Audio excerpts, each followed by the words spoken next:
ఎన్టీఆర్ జిల్లాలో hitech ఆర్ఎంపీలు, multi speciality hospital రేంజ్లో RMP clinic, ప్రజల ప్రాణాలతో చెలగాటమాడుతున్న ఆర్ఎంపీలు. ఎన్టీఆర్ జిల్లా మైలవరం నియోజకవర్గం రెడ్డిగూడెం మండలం నాగులూరు గ్రామంలో కొందరు ఆర్ఎంపీ వైద్యులు సూపర్ మల్టీ స్పెషాలిటీ తరహాలో ఆసుపత్రి నడుపుతున్నట్టు తెలుస్తోంది. ఏకంగా 11 పడకల సౌకర్యంతో పాటు సిబ్బందిని కూడా నియమించుకుని ఆసుపత్రిని నడిపిస్తున్నారు నిర్వాహకులు. ఈ ఆసుపత్రికి అనుసంధానంగా రక్త పరీక్ష కేంద్రం కూడా ఉంది. మైలవరానికి చెందిన ఓ ప్రముఖ ఎంబీబీఎస్ డాక్టర్ పేరు వాడుకుని ఇక్కడ వైద్యం చేస్తున్నట్టు వినికిడి. డాక్టర్ విద్యార్హత కలిగిన లైసెన్సు పత్రాలు మాత్రం ఆసుపత్రిలోకి ప్రవేశించగానే గోడలపై కనిపిస్తాయి. కానీ వైద్యం చేసేది మాత్రం ఆర్ఎంపీ ప్రాక్టీస్ చేసేవారే. ఫస్ట్ ఎయిడ్ సెంటర్లు నడిపేవారు పాటించవలసిన నియమాలేవీ అక్కడ పాటించటం లేదు. ఆర్ఎంపీ ప్రాక్టీస్ చేసేవారు ఇంజెక్షన్ కూడా చేయకూడదు. అలాంటిది ఇక్కడ టైఫాయిడ్, మలేరియా లాంటి రోగాలకు కోర్సులు కూడా ఇస్తున్నారట.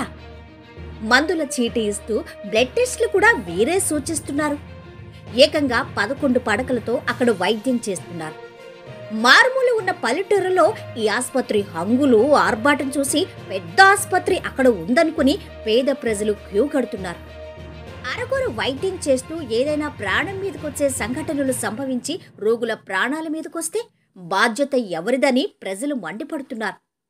ఇక్కడ ఎంత జరుగుతున్నా వైద్య అధికారులకు ఇది కనబడట్లేదా అని ప్రజలు ప్రశ్నిస్తున్నారు. నా పేరు సుధాకర్, సిఐటియు జిల్లా ఉపాధ్యక్షులు. మైలవరం నియోజకవర్గంలో తీవ్రమైనటువంటి వైద్య దోపిడీ జరుగుతూ ఉంది. ప్రజల ఆరోగ్యాలతో చెలగాటమాడుతా ఉన్నారు. ఆర్ఎంపీ డాక్టర్లు కూడా ఎంబీబీఎస్ డాక్టర్ల కన్నా, ఎండి క్వాలిఫైడ్ డాక్టర్ల కన్నా కూడా ఒక అడుగు ముందుకేసి వైద్య సేవలు చేసేదాని కోసం ప్రయత్నం చేస్తా ఉన్నారు. ఇది కొత్తగా వెలుగులోకి వచ్చింది.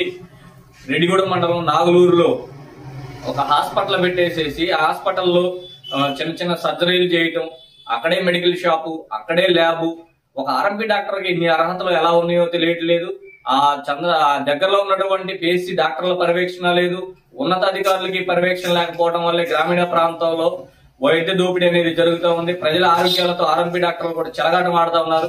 మేము ఆర్ఎంపీ డాక్టర్లకు వ్యతిరేకం కాదు. మేము చెప్పేది ఆర్ఎంపీ డాక్టర్లు గ్రామీణ ప్రాంతాల్లో, రూరల్లో అనేక మందికి సేవలు అందిస్తూ ఉంటారు.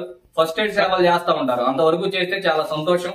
కానీ వీళ్ళే యాంటీబయాటిక్స్ ఇంజెక్షన్స్ ఇచ్చి, యాంటీబయాటిక్ మెడిసిన్స్ ఇచ్చేసి వారం రోజులు, నెల రోజుల పాటు ఉంచి డెంగ్యూ, మలేరియా జ్వరాలకు కూడా వీళ్ళే ట్రీట్మెంట్లు చేయడం అనేది ప్రాణాలకి ప్రమాదకరమైనది. ఇప్పటికే కూడా మనం చూస్తా ఉన్నాం, వైద్య రంగంలో అంతుపట్టినటువంటి జబ్బులు విస్తరిస్తా ఉన్నాయి. ఈ నేపథ్యంలో ఈ రకమైనటువంటి హాస్పిటల్స్ వెలుస్తా ఉండటం అనేది చాలా ప్రమాదకరం. కాబట్టి ఉన్నతాధికారులు తక్షణమే స్పందించాలి. ఈ ఆర్ఎంపీ డాక్టర్ల యూనియన్ లీడర్లు కూడా ఇలాంటి వాళ్ళ మీద చర్యలు తీసుకొని తగిన స్థాయిలో వైద్య సేవలు అందిస్తే ఖచ్చితంగా ప్రజలు ప్రోత్సహిస్తారు. మాలాంటి వాళ్ళని కూడా ప్రోత్సహిస్తాం. కానీ ఈ రకంగా ప్రజల ప్రాణాలతో చెలగాటమాడితే మాత్రం ఇది మంచిది కాదని మేము హెచ్చరిస్తా ఉన్నాం.